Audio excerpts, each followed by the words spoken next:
Hey guys, it's Bree. Welcome to A Dose of Reality. So today's Wednesday, so that's Wisdom Wednesday, and as promised, today's a double dose for you guys. So this is part 2 for the all-encompassing What is MG Wisdom Wednesday edition. So for part 1, I went in really great detail in what is MG, and this one I figured I would give you guys more of like a story time kind of feel as to my experience with MG, because you've been getting a lot with my vlogs, and if you've been keeping up with the MG updates, you probably know a lot of this information. So it's gonna be a little bit redundant, but I wanted one video, especially since I've had people asking, I wanted one video that you guys could come to and check out that gives kind of the play-by-play of how I learned that I had MG, the struggles leading up to getting diagnosed, actually getting diagnosed, and then, you know, where we're at now, because it's been 6 years, 6 years since I've been diagnosed with MG, and you know, every day is a different struggle, and so I wanted to share that with you guys and just have, like I said, one video for you guys to check out. So if that is your thing and you want to hear lots of fun stories in this video, get a snack, get a drink, sit back, relax, because I said it in the first one, I was not granted the gift of conciseness. I have the gift of gab, and I have lots of fun stories to tell. So I hope that something will be entertaining, and I hope you guys will be able to make a connection here. So when I was about 6 months old, obviously I don't remember this, but I've heard this story numerous times. When I was about 6 months old, I fell in my crib. And my mom checked on me, nothing was wrong, I didn't have a bump, I didn't have anything, laid down, took my nap. I woke up and I looked very much like I do now. My eyelid was turned.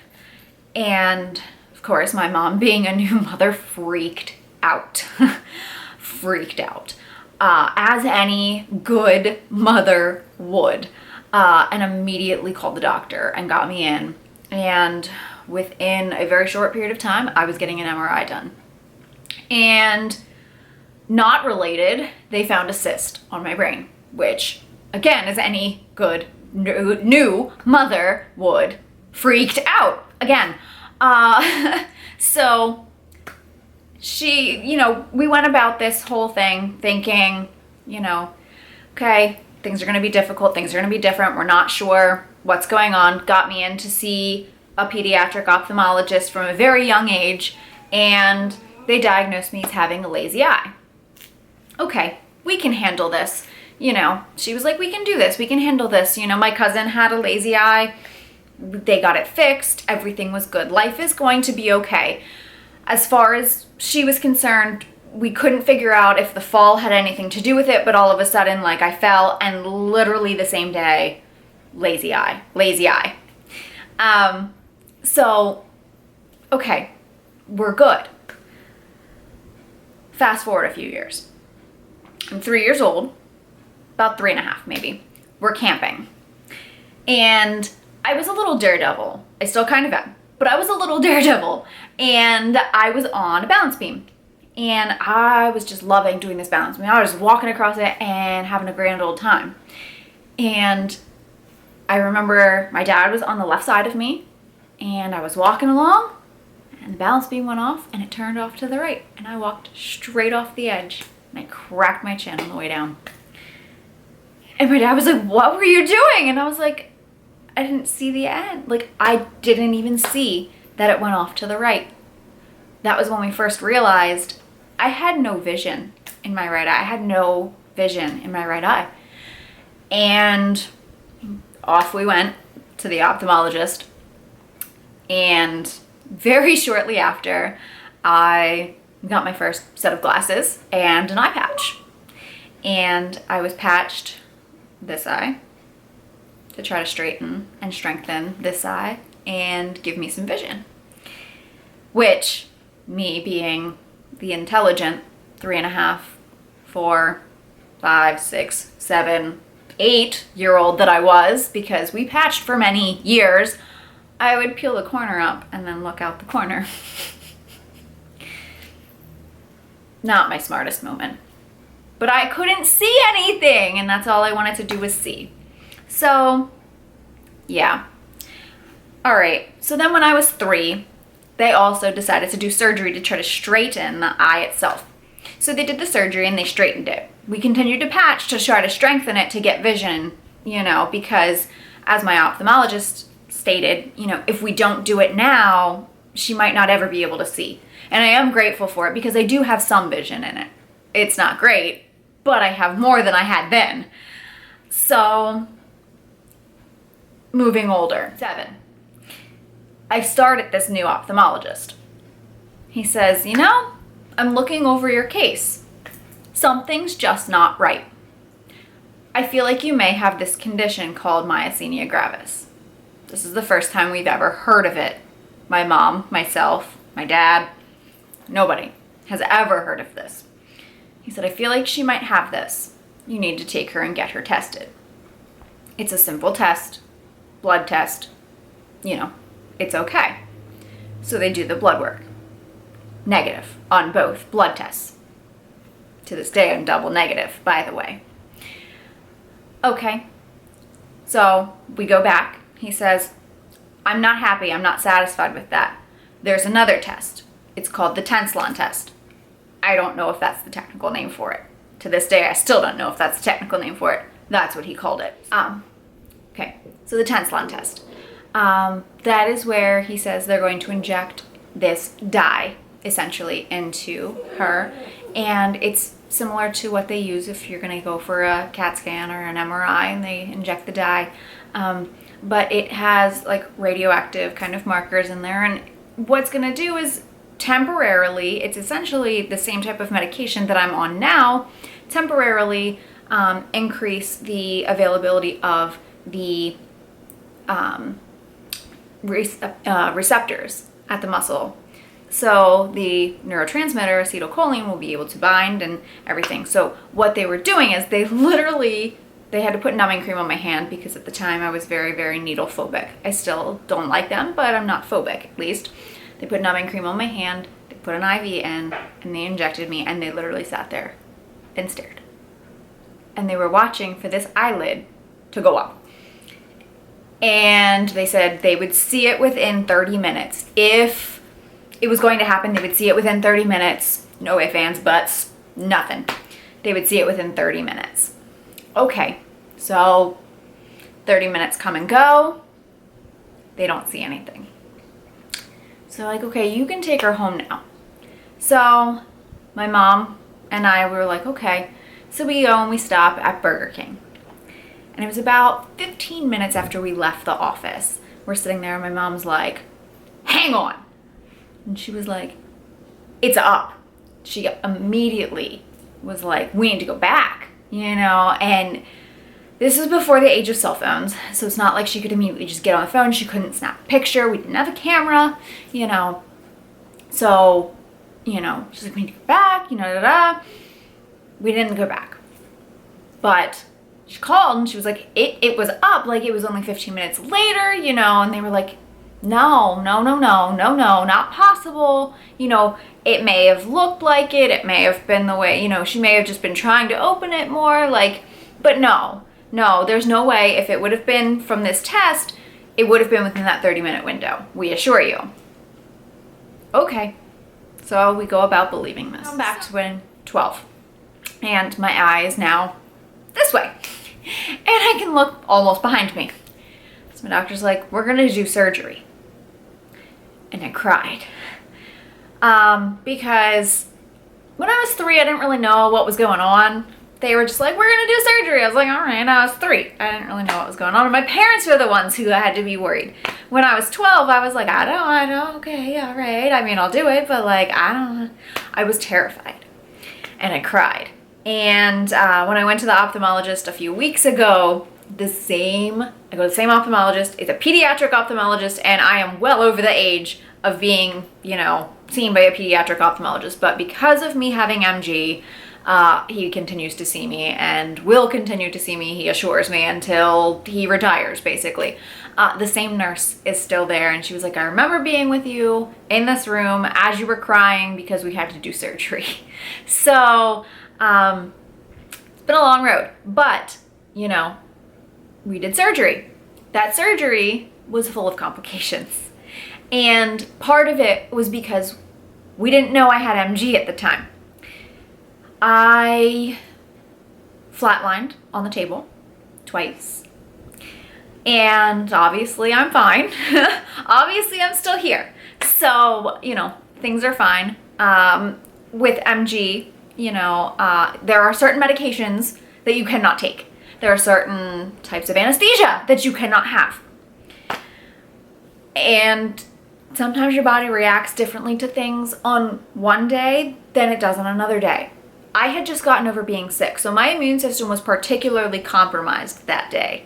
At that, not just that day, but in that time frame. Had I been completely healthy, I might have been fine. But the fact is, I wasn't. And I wasn't fine. It was scary. Fast forward a couple more years, I'm in high school. I'm about 16, about 16 going on 17, I think. And my eye now has gone back in. So to which my doctor says, I still think it's MG. I really think it's MG. Like, your case is the strangest case I've ever seen in my life. If it is not MG, your case is the strangest thing I've ever seen. Because your muscles cannot decide what they want to do. Most people, if it's going to be just the typical lazy eye, like, your eye's going to still drift in. It's not going to be in, then out, then in, then out, then in, then out. It's not going to do that. He's like, it's going to be one thing. And it's going to be consistent. You're going to have the same number. You're going to have the same reading every time I bring you in here. He's like, you're all over the map. Sometimes you're 14. Sometimes you're 26. So he's like, you're all over the map. I really think it's MG. But we're going to operate again because all your tests have shown that it's not. Now, we knew when I was 7 that there was a third test. We knew. We also knew I was way too young to go through this invasive test. He still wasn't comfortable having me at 16 go through this test because it was a single fiber EMG. It involved sticking probes in my eye socket. He didn't want to subject me to that at that age, so he didn't. So he did the eye again for the third time.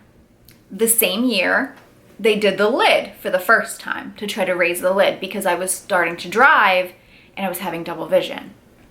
And they hoped that by straightening the eye and raising the lid, they would fix the double vision. And it did correct for a period of time because I was looking straight and the lid was up and there was no obstructions. I ended up having the lid done 2 more times, so a total of 6 surgeries on my eye total to attempt to open up the lid and straighten the eye. At 22, my ophthalmologist said, I think it's time you see a neuro-ophthalmologist and get some kind of more comprehensive exam. The neuro-ophthalmologist was so not helpful that it wasn't even funny. So from there, he said, let's just try a neurologist and try this one more time because I still think it's MG. So we went to Philly and we went to Temple and we saw a specialist who did the single fiber EMG. Let me tell you, that is the most painful and longest short test that I've ever experienced in my life. Because when I went in, they used something that felt and resembled a taser, and they shock here and here and here. And they tell you not to move. Now, it was not so bad when they're shocking here, and even a little bit when they're shocking here. When they're shocking here, it's really hard not to move. It's really hard not to move. Your entire body wants to just crunch up in a little ball. Like, it's really hard not to move. But it's measuring, your muscles' response to that fatigue. So then they do the single fiber, and they're putting the probe in my eye. And they put the probe in and they say, you know, contract, which means scrunch your face up, close your eye as tight as you can, scrunch your cheeks up, and hold it. Well, that sends the probe just a little bit deeper into your skin. And hold it. I don't like needles. It's another in my face. Okay. They said usually it takes between 10 and 15 probes and we have our reading. I said, okay, I can do this for 10 to 15 probes because you're only keeping them in for anywhere between 10 and 30 seconds each. I can handle this. They said 10 minutes, taps. Okay.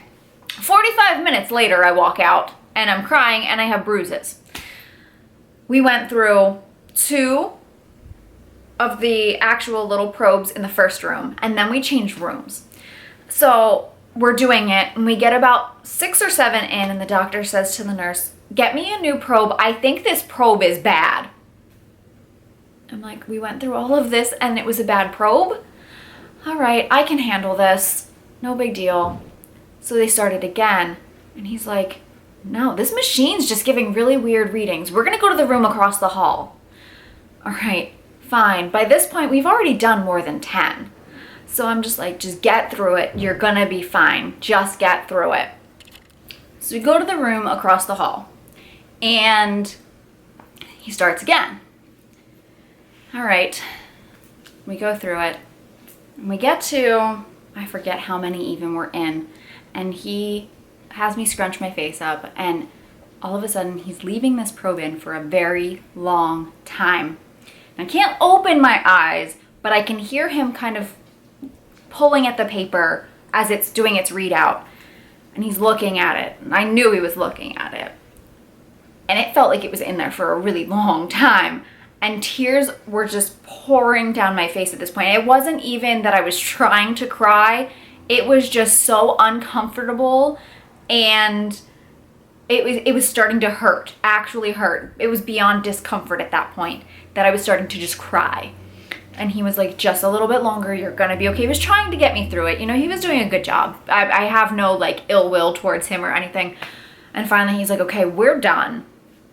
And he was like, you know, I have to do my official assessment. He's like, but I just wanted to let you know, it wasn't the probe and it wasn't the machine. Like, it's you. It's you and it's your body. Like, your muscle readings are all over the map. I was like, what does that mean? He's like, well, I have to compare them officially to other people your age. I was 22 at the time. He's like, but I haven't seen readings like this from somebody in their 20s, in their 30s, in their 40s, in their 50s. He's like, your muscle reactions are very, very sporadic and very poor. He's like, I can't believe you've gone this long without being diagnosed. So I walked out. I went to my parents and I told them, about 99% sure that we're going to get this diagnosis now, finally. We went back a week later, officially diagnosed with MG, which has been a blessing and a curse. Of course, having a name to it is a good thing. And you know, having the medications to help is a good thing. Having people inquire what's wrong, sometimes not a good thing. But I'm always a fan of knowing more about what I have. So, of course, you know, the whole time we've been doing research, and my dad was doing research, is, you know, stress is not good for it, and, you know, you need to stay calm about everything. And it's like, well, it's really hard to stay calm when you don't know what's going to happen. Okay, so I was 22. We're going on 7 years with me being diagnosed. I turned 29 in May, so September will be 7 years of me being diagnosed. And in those 7 years, they say the first 5 years of having MG, you typically get, it's the worst and it's the hardest because you're finding out what medications are going to work and what levels of medications you need, and that's when it's the least stable. To some extent, that was my experience, but to some extent, it has carried beyond that 5 years for me because right now I'm having more crisis and more exacerbated symptoms than I was having a few years ago. Right after I was diagnosed, shortly after, I had a very bad crisis. I mean, it was crisis level. It wasn't just, an exacerbation of symptoms. It was, I landed in the hospital because the entire left side of my body was numb. And I don't mean pins and needles numb. I mean numb. To the point I couldn't feel that I had a foot. The nurse would come into the hospital and touch my foot and poke at my foot, and I couldn't feel that I had a foot. I couldn't feel my hand. I couldn't feel my arm, my leg. I couldn't feel the left side of my face, which is very, very strange because predominantly the right side of my body is what's affected right now. At that point, what we realized was starting to happen is it was starting to generalize, and that was scary. When it started to generalize, it became very scary. I've had difficulty breathing that has increased throughout my time, and it comes and it goes, and it, depends on the day and the weather. Extreme heat and extreme cold, I don't do well with. And most people with MG don't do well with extreme heat or extreme cold because it makes it harder to breathe. Naturally, it makes it harder to breathe. If it looks like I'm getting closer and farther away from the camera, it's because my camera has overheated 3 times trying to film this. Again, not gifted with the gift of conciseness. So, as I was saying, I think, it's been a while, where we were and where we are. I have been hospitalized with crises. Most recently was a year ago, back in April of 2015. End of April, beginning of May. It was that very last week that spanned into the beginning of May. I was in for 5 days, and I went in on a Wednesday, and I came home on a Sunday. I made them send me home because I wanted to see Game of Thrones. But that was my first experience with IVIG. IVIG I've talked about ad nauseum, I think, in a lot of my vlogs, but IVIG, immunoglobulin, is a treatment that helps suppress the immune system temporarily and then builds it back up. So it knocks out the antibodies, if there are any, and it builds up appropriate immune functioning. It just allows your system, it kind of does like a hard reset on like an electronic device, is essentially what IVIG is doing for my immune system. Makes me very tired for that time frame that I'm receiving it. Can cause some really nasty side effects. One of the potential side effects could be blood clots. A potential side effect obviously is like fatigue, things like that. There are things that, could cause your blood pressure to drop. That's happened to me. Could cause your blood pressure to skyrocket. So it's really important. It could cause fevers. It could cause meningitis, which not the viral or anything, but it could cause just the headache portion where you'll have a very strong headache, migraine quality headache that will not go away for weeks, that you will need to go to the hospital for intravenous fluids to get rid of. So, it has its own particular brand of side effects, but for my purposes, it's what we needed to do to help with my crisis, because a year ago, I presented in very, very poor condition, and I actually didn't realize how poor of condition I was presenting. I went to my neurologist for a standard appointment, and my mom was with me because my neurologist appointment, it takes me about 2 hours to get there, and it's about 45 minutes for my mom to get there from her house. So we convene there, and we usually go shopping because, I have to take the day off anyway, and she usually does too, so why not make a day out of it? And my appointments are always in the morning, so we make an entire day out of it. So we met, and I was sitting in the office, and I was telling him about my increased levels of fatigue and that I was having trouble swallowing. I was choking on my food recently, and I took a drink of water and I choked. And he did the standard exam, which involves watching me walk. It involves, you know, they have me shut my eyes, they try to open them, push back on my head as I'm leaning forward, push, you know, and then he said, you know, hold your arms up. So you have to put your arms like this and they try to push them down. I failed. For those of you who don't know, I was a cheerleader in high school. This is a pretty standard move for a cheerleader to do and hold for a long period of time. I failed. Immediately, I couldn't keep my arms up. So then he says, while seated, I had to lift my leg, one leg at a time, and he would push on my knee. I failed. Again, cheerleader. I was always very physically strong, even though I am not particularly strong looking, always physically strong. So for him to tell me, you are in crisis right now, you need to go across the street to the emergency room and you are going to be checked into the hospital. There's no two ways about it. You're going to be in minimum of 5 days.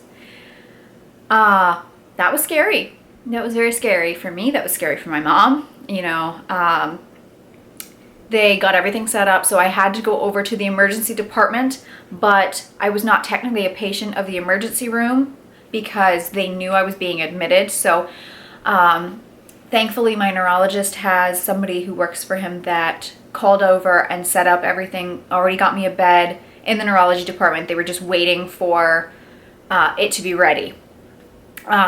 So while they were waiting for it to be ready, I was admitted to neurology, but I was down in the emergency department. So I was taking up a bed and a space in the emergency room, but I was technically a patient of neurology.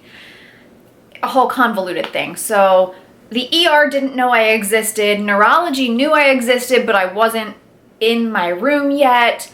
And this all happened at like 10 o'clock in the morning. I didn't get up to my room until 6:30, 7 o'clock at night. They did not allow me to eat anything, understandably, did not allow me to eat anything until I was cleared by a speech language pathologist because of choking on water. They wanted to make sure that I could speak and they wanted to make sure I could eat. So they had to call in a speech specialist. Now, when I went over, initially they said, within a few hours I'll be assessed and they will let me know if I need a modified diet, a liquid-only diet, or a regular diet. I said, okay. As the day progressed and no one came, I started asking questions because I had not eaten. So I was very kind of grumpy, shall we say. Not the happiest camper in the park because, you know, not only am I in the hospital, but now I'm not allowed to eat. I'm starving. So they said, you know, it might not be until tomorrow that you can be assessed. And you can't even have water. I lost it. I'm a pretty calm person and I'm pretty positive. I mean, how I am in my videos is how I am in real life. I lost it. I lost my mind and I started crying. I started yelling. My mom was trying to keep me calm, but at the same time, my mom was like, I don't blame you. You know, so one of the nurses took pity on me, thankfully took pity on me. And she was like, somebody needs to come and assess her because this poor girl has not eaten since yesterday. And like, she can't afford to lose any weight. So they got me assessed by the speech pathologist who thankfully, like, she brought in all of this food. You know, I was speaking pretty clearly. I mean, I had some issues with slurring of words because I was fatigued and angry, which stress increases symptoms. But in terms of what I could eat, I was doing well. So she did not have to modify my diet at all, which was wonderful. I got up to my room, 6:30, 7 o'clock. My mom went home, told my dad what was going on because at that point, my dad had no clue what was going on. He thought we were out shopping and having a grand old time. No. So I had already contacted work that I was going to have to take a week off of work. Was not happy about that. They were okay with it. I mean, they were concerned. they were not happy, but they were concerned. It's not like they were angry or anything. I had a lot of great friends come visit me in the hospital. That was nice. It was really nice. Unexpected because they didn't have to. I don't live anymore anywhere near where I was hospitalized, so no one from here was able to go see me. But I had friends from high school that I hadn't seen in years come and visit me and sit with me during the day when my parents were working. Then my parents would come and see me almost every night. I had some of the best nurses that I have ever experienced in my life. They were amazing. They were absolutely amazing. I had a really amazing roommate. Only for 2 of the days that I was there. She was a funny lady. She was a very funny lady. Her family was great. Her family was amazing. They had a couple small kids, and they would sit on my bed and watch cartoons because during the day there's not much on, so I would just kind of sit there and it was either trash TV or cartoons, and I'm just like, well.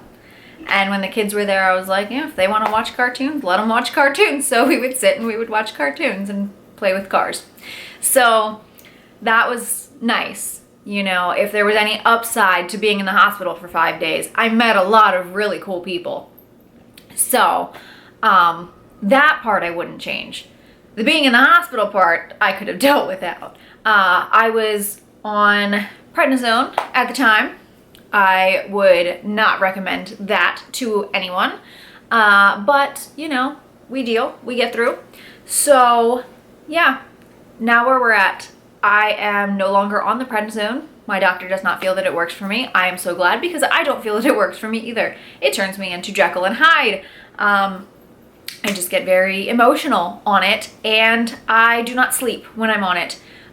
Someone at my old apartment complex was quoted in saying that they could hear me awake at all hours of the night, and if I could learn how to walk on the ceiling, they think I would try, because I took up a lot of strange hobbies while I was on prednisone because I couldn't sleep. So I would just be up late at night learning how to do things like random, different types of Brazilian dancing. Yeah, I learned a lot of different things. I learned how to knit. I learned how to crochet, different types of dancing. I cleaned a lot. You name it, I was doing it at like 3 o'clock in the morning. Like, while everyone else is asleep, I'm like doing random things because I can't sleep. So prednisone is not my friend at all whatsoever, and it didn't do anything to decrease my symptoms. So right now where we're at is the IVIG once a month for 2 days.